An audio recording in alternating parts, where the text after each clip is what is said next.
కిరణ్ కుమార్ గారు మొత్తం మీద రాజస్థాన్ ఐటమ్ మాకు పరిచయం చేస్తారండి. టేస్ట్ కూడా చాలా చాలా బాగుంది. సో అమ్మాయిలు చేసే పని ఇప్పుడు అబ్బాయిలు మీరు రెండో వంటకం కూడా పరిచయం చేసేయాలి కదా. రాజస్థానీ స్పెషల్ ఐటమ్స్ లో ఇంకొకటి ఉంది, పీస్ కోవా కాజు.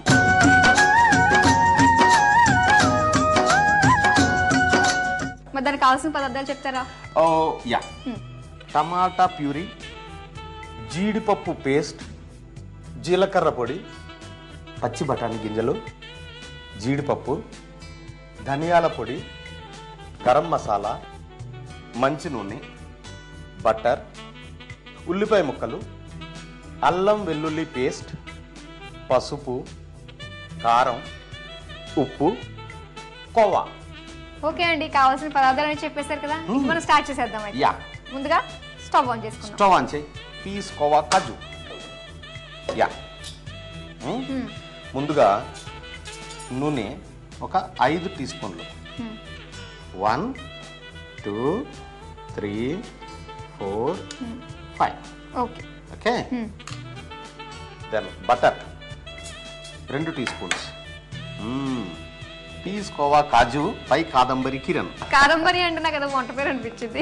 అది ఇంటి పేరు అమ్మా, వంట పేరు కాదు. ఇప్పుడు కలుపు. ఉల్లిపాయ ముక్కలు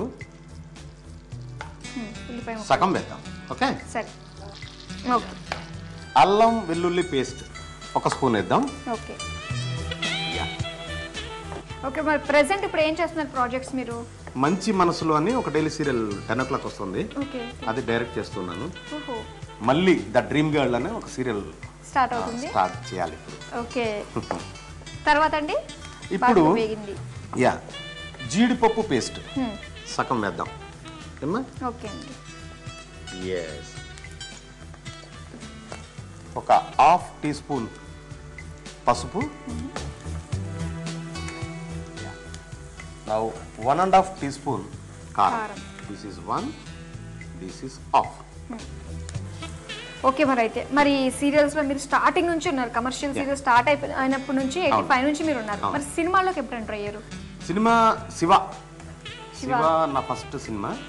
సినిమా గురించి అయితే చాలా మంది ప్రస్తుతం ఉన్న డైరెక్టర్స్ లో చాలా మంది నా దగ్గర అసిస్టెంట్స్ గా పనిచేసిన వాళ్ళు ఉన్నారు. ముఖ్యంగా నాకు బాగా ఇష్టమైన వ్యక్తి నా హీరో శివాజీ. అతను బాగా అసోసియేషన్ నాకు టెలివిజన్ మీడియంలో బిగినింగ్ డేస్ లో. So this is about films. Okay అండి, ఇది అయిపోయినట్టుంది కదా. ఇప్పుడు టమాటా ప్యూరీ. ఇది ½ కప్ వేద్దాం. ఏమ్మా? ఓకే. తర్వాత 1 స్పూన్ ఇవా. ఇప్పుడు 1 స్పూన్ ధనియాల పొడి. ఓకే. 1 స్పూన్ జీలకర్ర పొడి. Okay. 1 spoon garam masala. Okay. 1 spoon salt. Okay. కలిపి ఇప్పుడు వాటర్ 1 కప్పు వాటర్ పోయాలమ్మా. చాలా. నా కొంచెం పీసులు వేద్దాం. ఫుల్గా పీసులన్నీ గ్రీన్ పీస్ అంతా ఫుల్గా వేసేయాలి. కలర్ఫుల్ గా చాలా బాగుంది కదండి. నా కాజు ఇది కూడా పూర్తిగా వేసేద్దాం. ఓకే.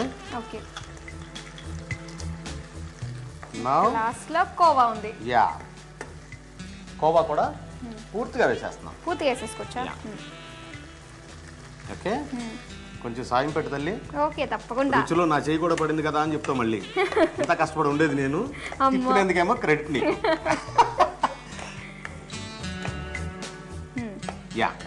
ఇప్పుడు బౌల్లో తీసుకుందాం. స్టవ్ ఆఫ్ చేసేద్దాం.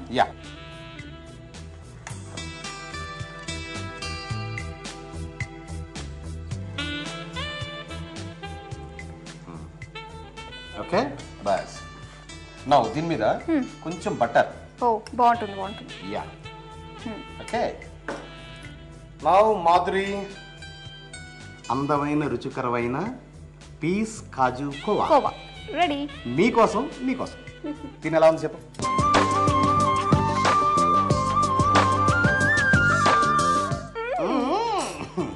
దిస్. చాలా టేస్టీగా ఉందండి.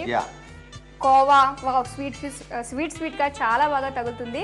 దీన్ని ఖచ్చితంగా మీరు కూడా ట్రై చేయండి. అయితే దీనికి కావాల్సిన పదార్థాలు, తయారు చేసే విధానం ఇంకోసారి చూద్దాం. పీస్ కోవా కాజు తయారు చేసుకోవడానికి కావాల్సిన పదార్థాలు: నూనె, బటర్, ఉల్లిపాయ ముక్కలు, అల్లం వెల్లుల్లి పేస్ట్, జీడిపప్పు పేస్ట్, పసుపు, కారం, గరం మసాలా, ధనియాల పౌడర్, జీలకర్ర పౌడర్, ఉప్పు, టమాటో ప్యూరీ, పచ్చి బఠానీలు, కోవా, జీడిపప్పు. తయారు చేసే పద్ధతి: ముందుగా స్టవ్ ఆన్ చేసి కడాయి పెట్టి ఆయిల్ వేసి తర్వాత వెన్న వేసి వేడి చేయాలి. వేడైన తర్వాత ఉల్లిపాయ ముక్కలు వేసి బాగా వేయించాలి. ఉల్లిపాయలు వేగిన తర్వాత అల్లం వెల్లుల్లి పేస్ట్, జీడిపప్పు పేస్ట్, పసుపు, కారం వేసి బాగా వేయించాలి. కొంచెం సేపు వేగిన తర్వాత టమాటో ప్యూరీ, ధనియాల పౌడర్, జీలకర్ర పౌడర్, గరం మసాలా, ఉప్పు, కొంచెం వాటర్ కూడా పోసి బాగా ఉడకబెట్టాలి. మళ్ళీ కొంచెం నీళ్లు పోసి గ్రీన్ పీసెస్ వేయాలి. తర్వాత జీడిపప్పు, కోవా కూడా వేసి కొంచెం సేపు కలయబెట్టాలి. తర్వాత స్టవ్ ఆఫ్ చేసుకుని ఒక సర్వింగ్ బౌల్లోకి తీసుకుని బటర్తో గార్నిష్ చేసుకుని సర్వ్ చేసుకోవాలి. అంతే, పీస్ కోవా కాజు తయారు. కిరణ్ కుమార్ గారు, ఇంతటి బిజీ షెడ్యూల్లో కూడా మేము రమ్మనగానే మా స్టూడియోకి వచ్చి ఇంత చక్కటి రుచికరమైన రాజస్థానీ వంటకాలు మాకు పరిచయం చేసినందుకు చాలా చాలా థ్యాంక్స్ అండి. అంతేకాకుండా ఎంత బిజీగా ఉన్నా మనకంటూ టైం ఉంది కదా, సో వండే టైం, తినే టైం ఉంది కాబట్టి ఇది 10 మందికి మనకు తెలుసున్న మంచి వంటలు 10 మందికి చెప్పే కార్యక్రమం కాబట్టి సో ఈ ప్రోగ్రామ్ కూడా నాకు చాలా ఇష్టం. నిజానికి మా ఆవిడ కూడా చాలా ఈ ప్రోగ్రామ్స్ లో వంటకాలు చూసి నాకు పెట్టడం కూడా జరిగింది. అందువల్ల ఆ ఇంట్రెస్ట్ పెట్టొచ్చాను నేను. ఓకే, ఇవ్వండి కిరణ్ కుమార్ గారు పరిచయం చేసిన రాజస్థానీ స్పెషల్ వంటకాలు. మరో 2 రుచికరమైన వంటకాలతో రేపు మళ్ళీ మీ ముందుంటుంది మీ ఫేవరెట్ కుకరీ షో ఎగ్జామ్ మీ ఇంటి వంట. Until then bye by.